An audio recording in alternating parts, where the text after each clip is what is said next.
Que a graça e a paz do Senhor esteja com todos. Hoje eu quero falar de um tema específico. Quero falar sobre o relativismo religioso, ou seja, de que verdade os defensores do relativismo religioso se referem. Qual tipo de verdade eles defendem? Segundo, se não há uma verdade absoluta, universal, por que as leis da natureza não mudam? E por último, pode um cristão ser relativista? Eu sou o pastor Oliveira, com a missão de ensinar a palavra de Deus, trazendo mais esse vídeo para você aqui.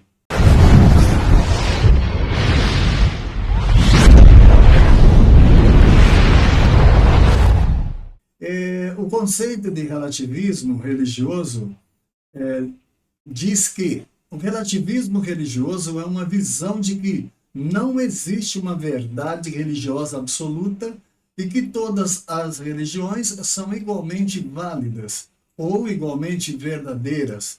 Essa perspectiva considera que as crenças religiosas são relativas ao indivíduo, à cultura e também à época, que não há uma única religião que detenha a verdade universal. A essa declaração, né, de relativismo religioso. Em primeiro lugar, se não há uma religião absolutamente objetiva e dirigida de uma forma específica, determinada por uma divindade verdadeira, então essa é uma bagunça. O que está acontecendo, o que o relativismo religioso sugere, é uma bagunça mental no coração e na mente das pessoas que buscam a Deus. O objetivo desse vídeo é tirar essa confusão, eliminar essa confusão.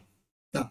Que o relativismo religioso declare que não há uma verdade absoluta que leve o homem a uma divindade, a Deus, ao verdadeiro Deus, então isso aí está claro, eles não acreditam nisso. Porém, nós já começamos assim. O Senhor Jesus fala em João, ele está dizendo no Evangelho de São João, o Senhor Jesus está dizendo, eu sou o caminho, a verdade e a vida. E ninguém vem ao Pai senão por mim. Eu estou me referindo ao cristianismo. Não o cristianismo como sendo uma vertente de vários pensamentos, mas o cristianismo bibliocêntrico, do jeito que está ensinado nas Escrituras Sagradas, do jeito que Jesus ensinou. O Evangelho, a palavra-chave, o Evangelho de nosso Senhor e Salvador Jesus Cristo.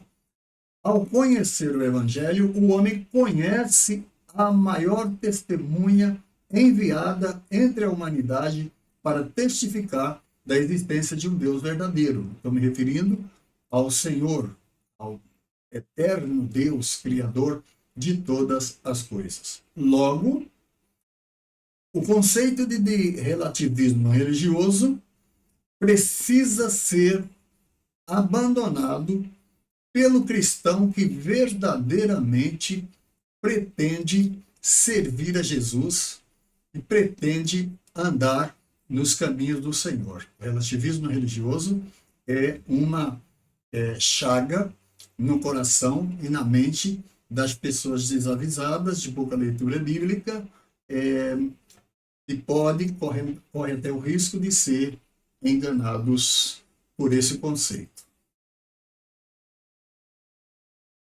Então, meus queridos irmãos e amigos, você que está vendo esse vídeo, vamos aqui entrar por uma definição para aprender mais um pouco sobre esse tema. O relativismo religioso questiona a existência de uma verdadeira religião objetiva, ou seja, detentora de uma visão própria, como está na Bíblia, como os cristãos defendem o Evangelho, a fé em Jesus Cristo, do jeito que está na Bíblia. O relativismo religioso nega isto. Não há possibilidade de você se deter numa coisa só, porque há muitos deuses no universo, há muitas maneiras de crer, e essa maneira de crer depende de cada cultura, depende da educação da pessoa, do lugar onde a pessoa mora, das experiências íntimas, né, subjetivas que a pessoa venha a ter. Ou seja, o indivíduo fica perdido sem saber o que fazer. Está na escuridão, não tem luz, não sabe o que fazer. Aí aparece o relativismo religioso e fala para ele que essa alucinação para ele é uma coisa natural dele, que ele não precisa sair disso. Então o Senhor Jesus declara: e conhecereis a verdade, e a verdade vos libertará. João 8:32. Então, a partir do conhecimento de Jesus Cristo como único e suficiente Salvador, o homem se liberta dessa visão relativista apresentada pela filosofia, apresentada pelos teólogos universalistas, né, que querem confundir a mente das pessoas, argumentando que você deve respeitar todas as religiões, porque todos os caminhos levam a Deus, e não é isso que a Bíblia ensina. A Bíblia ensina, Jesus está dizendo: eu sou o caminho, a verdade e a vida. E ninguém vem ao Pai se não for por mim. O objetivo de toda fé, de toda crença na revelação da Bíblia é levar o homem de volta para Deus.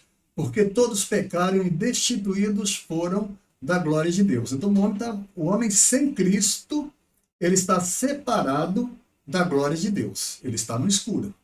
Ele não sabe para onde vai. Ele não sabe o que fazer para recuperar a sua fé. Ele está andando no mundo sem luz.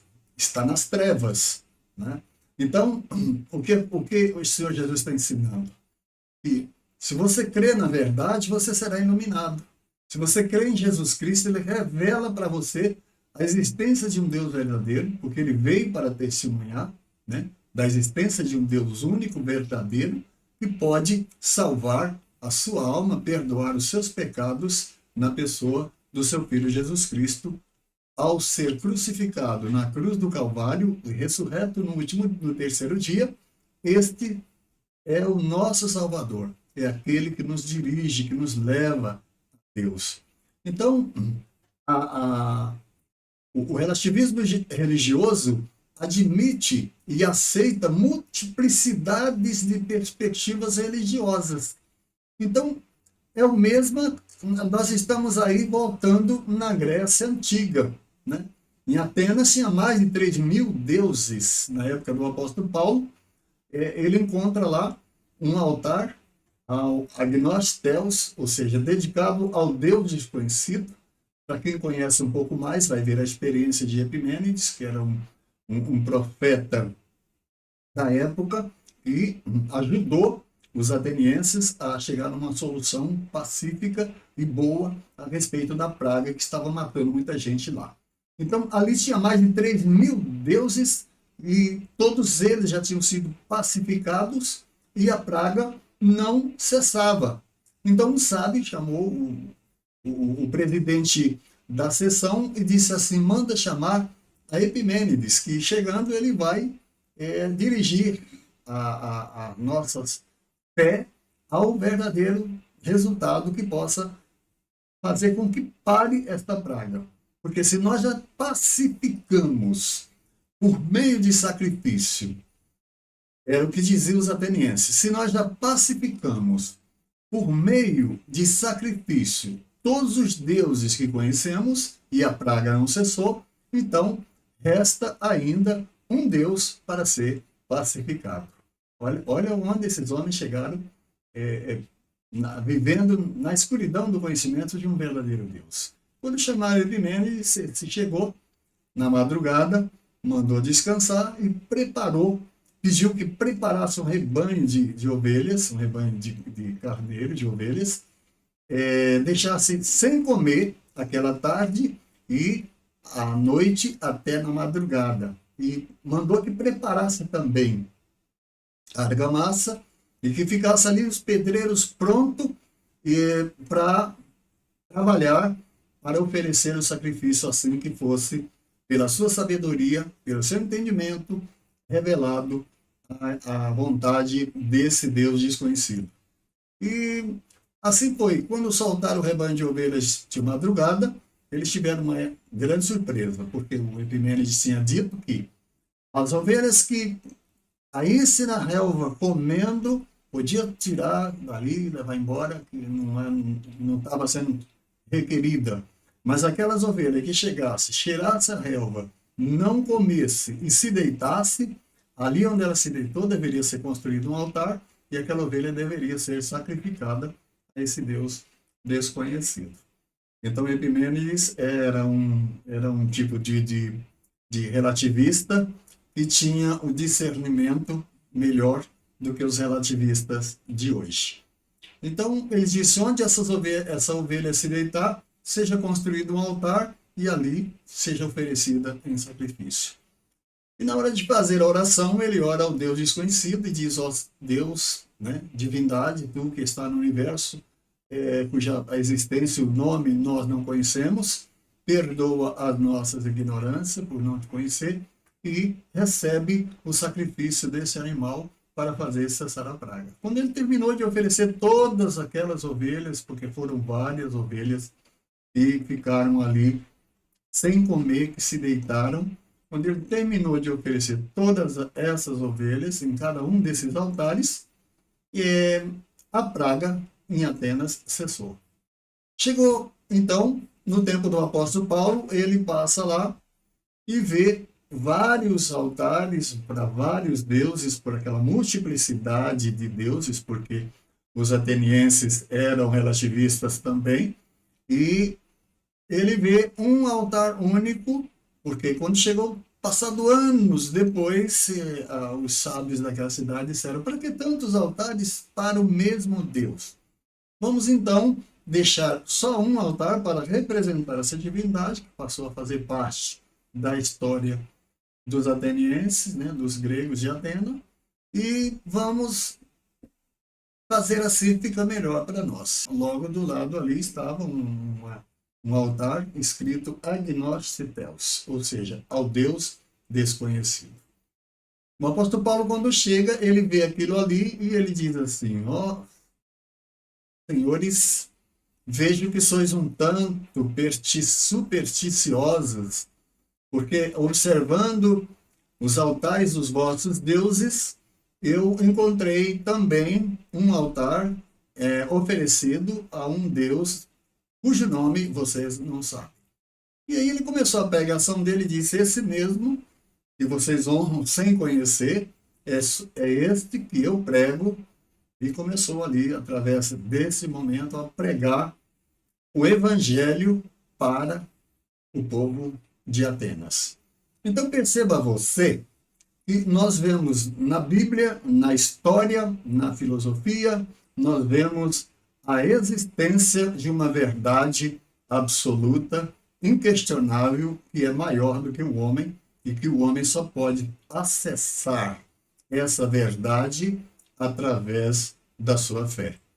Então, queridos, aqui, nessa definição do nosso conceito aqui, nós já entendemos que a nossa refutação é verdadeira e que não há a menor possibilidade de um cristão adotar a crença no relativismo religioso, porque assim ele estará pecando contra a sua fé em Deus.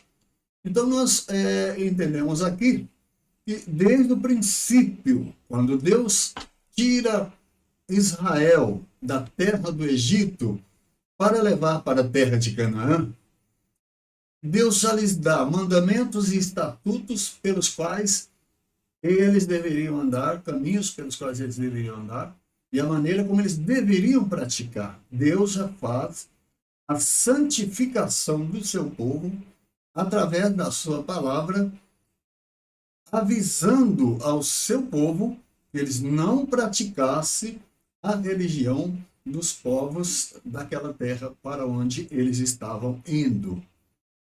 Então, olha o que está escrito em Deuteronômio, capítulo 18, versículos do 9 até o 13.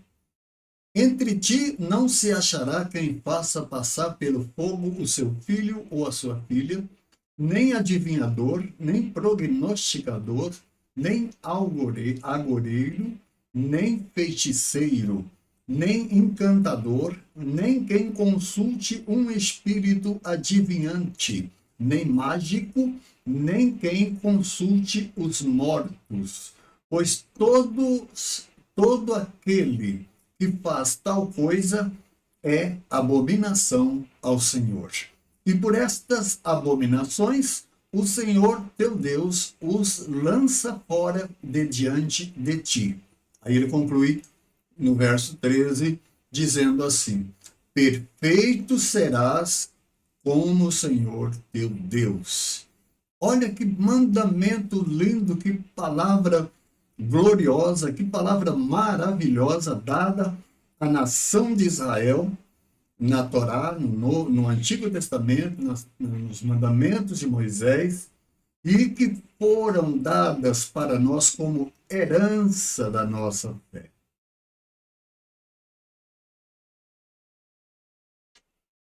Então, meus queridos, andando por esses caminhos, aprendendo a palavra do Senhor, nós não temos que nos submeter à escuridão da inteligência para acreditar numa doutrina antibíblica e horrorosa, como é o relativismo religioso.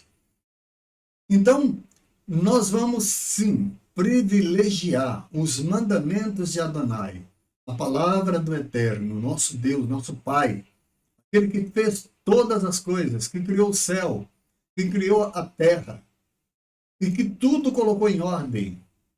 Ele que criou o homem, todas as coisas foram feitas por ele. Nada do que foi feito sem a sua santa mão.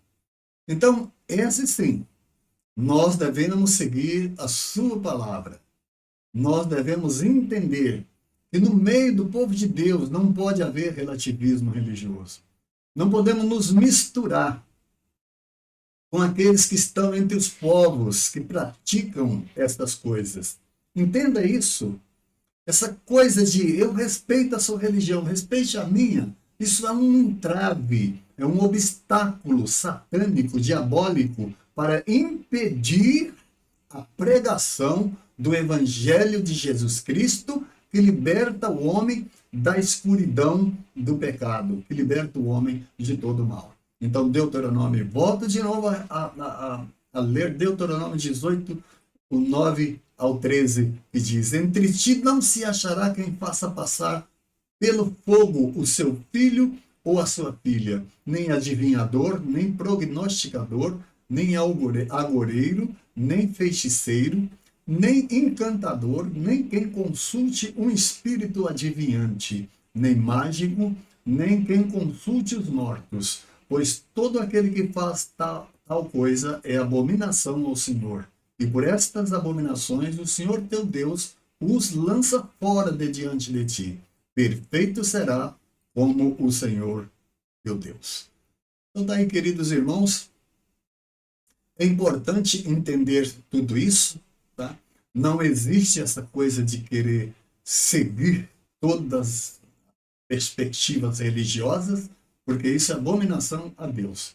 Ou você está na verdade ou você não está nela. Ou você serve a Deus ou você serve o inimigo. Não tem duas alternativas aí. Não existe dois caminhos que levam ao céu. Só existe um caminho que leva a Deus, e esse caminho é Jesus Cristo. Tá? Então, o relativista religioso, ele não privilegia uma religião absoluta, ou seja, uma doutrina absoluta.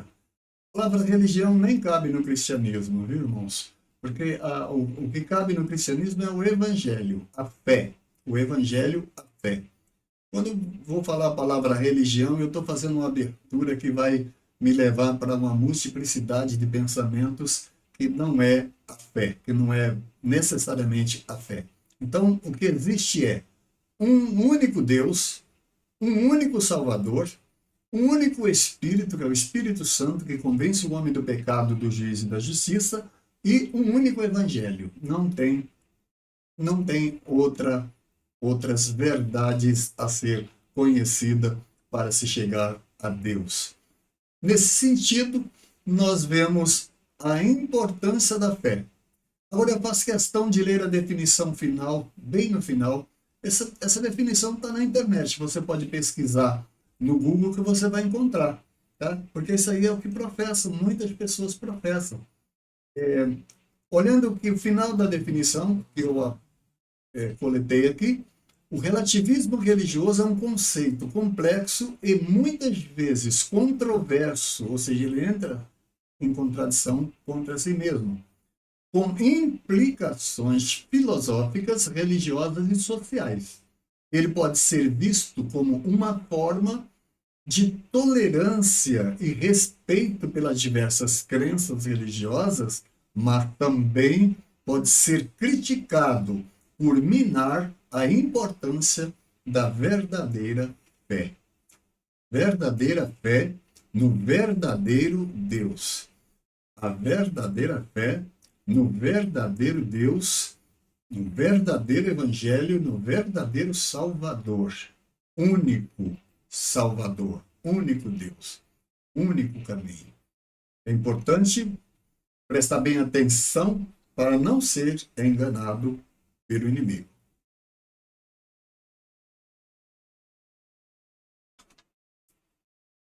Prosseguindo aqui, vou ler mais alguns textos bíblicos para que aumente a nossa experiência bíblica com relação à fé em Deus, a fé em Jesus Cristo e a fé nas Escrituras Sagradas. Foi o que Martinho Lutero defendeu, né? Os 5 pilares da nossa fé que Martinho Lutero defendeu, né? As 5 solas, você vai ver lá, é muito bonita, né? Somente Cristo, somente a Bíblia, somente Deus, e assim vai toda aquela beleza de discurso de Martinho Lutero. No Êxodo capítulo 18, versículo 20, está escrito: e declara-lhes os estatutos, as leis, e faz-lhes saber o caminho em que devem andar e a obra que devem fazer. Então, há um caminho revelado, há uma obra a ser feita, não é um tiroteio no escuro, de maneira alguma. Eclesiastes capítulo 3, versículo 14. Eu sei que tudo quanto Deus faz durará eternamente. Nada se lhe deve acrescentar e nada se lhe deve tirar. E isso faz Deus para que haja temor diante dele. Salomão, na sua sabedoria, declara que o temor do Senhor é o princípio da sabedoria. Mas a sabedoria mesmo é o conhecimento de Deus. O conhecimento de Deus é a sabedoria. Deuteronômio capítulo 2, 12, versículo 32 diz: tudo o que eu te ordeno deverás observar. Nada lhes acrescentará, nem diminuirá. Provérbio 30, versículos 5 e 6 diz: toda a palavra de Deus é pura e escudo é para os que nele confiam. Nada acrescentes às suas palavras, para que não te repreendas e sejas achado mentiroso. Então, aqueles que acrescentam à palavra de Deus alguma coisa são mentirosos. E o mentiroso é filho do diabo. João disse, o apóstolo João, verso 8, 44 diz: o mentiroso, o diabo é o pai da mentira, e todos aqueles que são mentirosos são filhos dele. Muito bem, queridos. Então aqui vamos chegando ao final do nosso estudo, da nossa reflexão sobre o relativismo religioso. E, concluindo, nós vamos então entender o seguinte: então dirá o homem, de veras há uma recompensa para o justo. De veras há um Deus que julga na terra. Salmo 58, versículo 11. Então, todas as coisas são criadas por Deus. E a minha terceira propositura é que, se não há uma verdade absoluta, então por que as leis da natureza não mudam? É muito simples, porque o homem caiu, o homem é detentor de uma natureza caída. A criação, apesar de ter sido contaminada pelo pecado do homem, mas a criação continua obedecendo às leis da natureza. Deus abençoe a todos, que o Espírito Santo continue iluminando os nossos corações, dando-nos sabedoria, dando-nos entendimento, para que possamos chegar um dia e olhar para o rosto do Todo-Poderoso. Queridos, eu peço a você que compartilhe esse vídeo, deixe o seu like, não segure, não guarde para você esse conhecimento. Vamos repartir esse conhecimento com todos aqueles que estão necessitados de aprender mais sobre este tema. E se você é um pregador da Palavra de Deus, você terá motivo para salvar esse vídeo, tá? Salvar esse vídeo, ouvir várias vezes, ver várias vezes, para que você grave isso no seu coração. Há um único Deus e um único Salvador, um único Espírito Santo que convence o homem do pecado, do juízo e da justiça. Deus abençoe a todos e até a próxima oportunidade, se Deus nos permitir.